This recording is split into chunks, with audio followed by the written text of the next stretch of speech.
everyone, and thank you so much for tuning in to ChasingCinema.com's official YouTube channel. I'm your host, Jacob Tiranno, and today I'm going to be recapping my week 42 of 52 weeks, which means 10 weeks left of my 365-day movie challenge in which I watch a brand new film every single day. Well, not brand new, but a new film to me every single day. I've been doing so. Today I'm going to be going through day 288 to about 295, I think. And let me tell you guys, the month of October has been really fun. A lot of great movies. I've been watching only horror and thriller films. If you've missed my last two updates, because they were uploaded at the same time just a few days ago, click this white eye. A bunch of links will drop down. You'll be able to find my other updates. But let's hop right into it.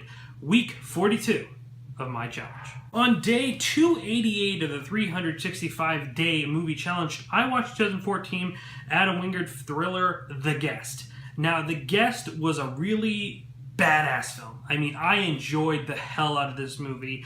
Not being a fan of the most recent film Blair Witch and You're Next, I'm surprised how much I enjoyed this film, that being from the same director. But firstly, what really struck me in this movie might not be what you expect, but it's the soundtrack.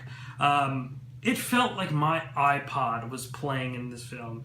You have Love and Rockets, Daniel Ash, a great musician that isn't commonly, known or thrown on there a lot, and I really appreciated that being on here, as well as some other really good music. It also allows you to sympathize with this character that is played by Dan Stevens, and this whole movie falls on the shoulders of his performance, and he is so charming, yet so unsettling. He is so charming, it is unsettling, and then we find more about this character who is just quite unsettling overall. And it's really interesting because you do sympathize with him. You understand that even when he does some really unforgivable acts, you can't help but like him. I mean, there are points in the movie where you're like, this is going in a really bad place.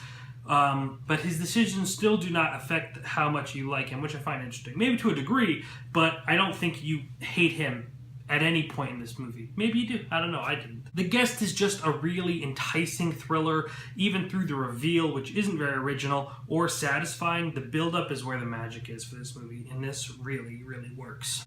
Now, opposite of that, on day 289 of 365-day movie challenge, I watched the action thriller Jack Reacher, Never Go Back, which I reviewed with my good friends on Shep Buchanan and the Morning Zoo on KLUC 98.5 here in Las Vegas. Or if you've not seen that, you could click on this white eye. A bunch of links will drop down and you could hear my review. Day 290 of the 365-day movie challenge, I watched the 2012 horror anthology, The ABCs of Death. Wow. This film was nothing shy of awful. I went against the recommendations to watch this movie, and I regret it. My good friend Josh Bell said, Jake, I would avoid it. You know what I said? I said, okay. The next night, one night later, I was like, you know what? I think I'll like it. Expecting these, really creepy little movies, similar to VHS. Not all of them worked, of course. In anthologies, you have good and bad, but, it was at least intriguing. The ABCs of Death could have explored these fascinating concepts with talent from all over the world. Directors from all over the world got a letter. They were asked to choose a word associated with that letter and then create a short film about how you could die from that said letter or word. Instead, they made this movie. ABCs of Death only has one or two, three intriguing anthologies, and that means 23 of them weren't good. It was lazy, it was uncreative, they didn't care to be scary or smart or well shot, for the majority at least. And it just rather be gross and explore horror with feces and genitals, and there's nothing creative about that. There's nothing, on the brink. Maybe everyone was just fighting to stand out, make people go, what the hell was that? Get their name noticed. I don't know what people were thinking here. They say the producers and editors, the producers of this didn't change or say anything. They just let these filmmakers make what they want, which to me is like this most fascinating concept. Bring talent from all over the world, including Ty West, who I absolutely love, whose short was actually really disappointing. Adam Wingard, the guy I just talked about, The Guest, his film's in here. I mean, you have some really good names, and none of them really execute very well. And it's really a bummer, because had there been some strict maybe editing or some other strict guidelines, this would have worked out a lot better. But it really upsets me because it could have been big for the short film community. I'm sure some of these people produce short films a lot, and they could have really made a statement about how good short film is, even if you're looking at 5 to 6 minutes, and instead they wanted to make this movie, which I hated. Day 291 of the 365-day movie challenge, I watched the upcoming film Ouija, Origin of Evil. I also reviewed that with my friends on Chet Buchanan in the Morning Zoo on 98.5 KLUC, the #1 hit music station here in Las Vegas. I also reviewed it with Mr. James Shue. Click that white eye, a bunch of links will drop down. You can find my review of Ouija there. Day 292 of the 365-day movie challenge, I watched the 2012 horror film The Pact. And The Pact is one of those horror films that are just simple but extremely effective. I've been really going through some good horror films. Like I said last week, I've been really picky about what I've been watching this month in particular. I've been going based off a lot of recommendations, things that have really good RT scores. And I know people are going to be like, well, that shouldn't matter. And it doesn't. Like I said, I reviewed a few that had bad RT scores that I enjoyed. But I've just been really wanting to watch some top-notch stuff. And what I've been finding are movies that just have been missed by audiences that are actually quite good. I've seen only a few films that have really struck me as great, and this isn't, I wouldn't say, up there on the top, but it's a really good film, and it's a really small scale, and for it being a small scale film, this really tiny movie, it really brings this refreshing and unique take on the haunted house tale. It's quite creepy. It creates an intense, nerve-wracking atmosphere, and all within a really small setting. I mean, they do go in different places, but the majority of this takes place in this very small home. And The Pact is led with a very solid performance from Katie Lotz, and it benefits from its suspense and using little to no CGI, which I also found to be, quite special. Day 293 of the 365-day movie challenge, I watched the 2010 thriller and directorial debut of Gareth Edwards for the film Monsters. Now, Monsters was an incredibly surprising film. Josh Bell, again, my good friend at Josh Bell Hates Everything on Twitter, or you can visit his website, joshbellhateseverything.com, or you can find him in the Las Vegas Weekly. He recommended this movie to me, I think the second week of the challenge, and I just never got around to it. It's been on Netflix. It still is on Netflix. And if you look at the poster, it looks a bit cheesy. Not that I would stop watching a movie just because of a cover, but covers do matter. And Monsters is a really clever, extremely well-written, and well-crafted movie. It's a film made on a tight budget, but made with passion and purpose. And to me, that always, always matters. To me, I don't care if you have bad CGI. If you have purpose and passion, and I could tell that this movie is made with purpose, I'm probably going to like it opposed to the really expensive multi-hundred million dollar movie that doesn't have any purpose. That was just made for a cash grab. It's a movie, you expect this movie to be about monsters, which I won't really maybe get into detail, but you expect it to be this certain way, this overtaking of monsters, this type of constantly being chased around type movie, and it's actually way different. I will say this movie is entwined with multiple themes, and it really goes into topics such as politics and relationships. You can tell the movie is kind of addressing the fact about, maybe not super addressing, but it is talking about, immigration and border control. It kind of is part of its thematics. But this movie really works because of the two performances of this movie, played by Scott McNairy and Whitney Niesabel, who are just these people who have not met, but they are stuck in the situation together, and a relationship starts. You have this relationship that kind of the movie focuses on this relationship with their chemistry, and you're learning about this couple, and you're sitting there waiting for monsters, and this movie is slow. It's not, like I said, it's not like what you expect. It makes you wait for your interactions with the monsters, so when it does happen, when we do interact with these creatures, it makes it so much more impactful.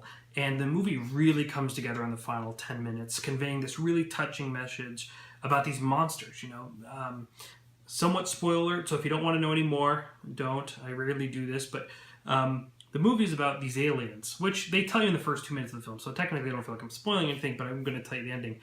The ending deals with these two aliens interacting, And it's this really beautiful movie message that kind of just says, like, these are just beings. They're not here to destroy and to kill. Usually they're only attacking when they're being attacked. And just seeing them interact and just being like, hey, like, these are just beings. They're different than us. And, you know, they're obviously a lot scarier looking than us, or they look scary less. But they're just beings at the end of the day. And I thought that was a really, really touching message. I really enjoyed this film.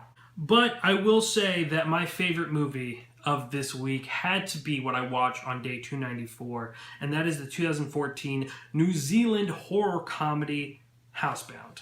Housebound is on Netflix, and I could not advise you guys any more to watch this movie, because this has to be one of the most pleasing experiences I've had during this month of horror and thriller films. I would say The Wicker Man, We Are Still Here, and Housebound have been my favorites, and maybe I'm forgetting one, but I mean, they have definitely been my top three of what I've been watching. This movie is fantastic. Housebound is incredibly clever, and it blends comedy and horror masterfully. It's not over the top or super silly. When you have comedies that deal with horror, usually it's like Deathgasm, which I'm not saying in like a sense of Deathgasm is a bad movie, but it is like Deathgasm where things are really over the top, things are outrageously silly, and they're just like, you know, using in gore and things like that to really kind of crank up that humor. But Housebound, I was explaining to, again, my good friend Josh Bell at Signal Bleed on Twitter,